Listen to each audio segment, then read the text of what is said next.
If you are watching this on Tuesday, then Spring Factory is releasing today I Saw What You Did from William Castle on Blu-ray. This old 1960 something, I believe, 1965 horror thriller of sorts.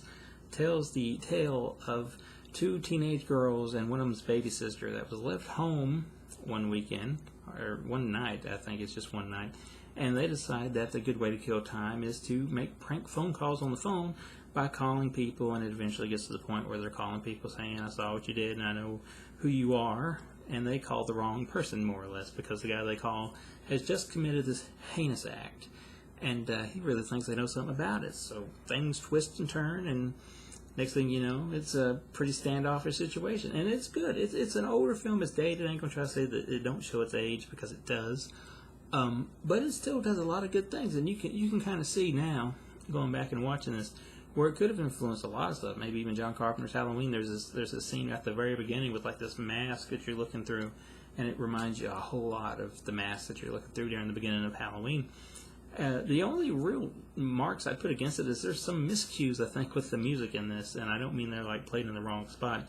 I mean they just kind of sound silly. There's like the opening credits is like this really weird song that you wouldn't really associate with a horror film, but it's there, and it kind of sounds a little goofy. But the film itself is pretty cool, and it actually does stay pretty, spooky in some parts of it, and it's well shot, it's well made, and like I said, for it being a 1965 film, it looks pretty good here on Blu-ray. Although the special features are a little scarce, we got a photo gallery and a theatrical trailers, pretty much is what Spring Factory give us with this release. I had seen the 1988 made-for-TV version of this, the remake that came out in 1988 when I was a kid. I seen it on television.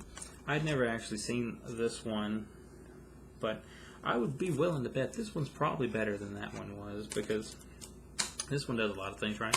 And William Castle, I'm coming to see for myself, is actually a really good horror director, and his stuff is really quite interesting. Not perfect, but quite interesting. Like I said, it just has Joan Crawford in it. It has John Ireland in it.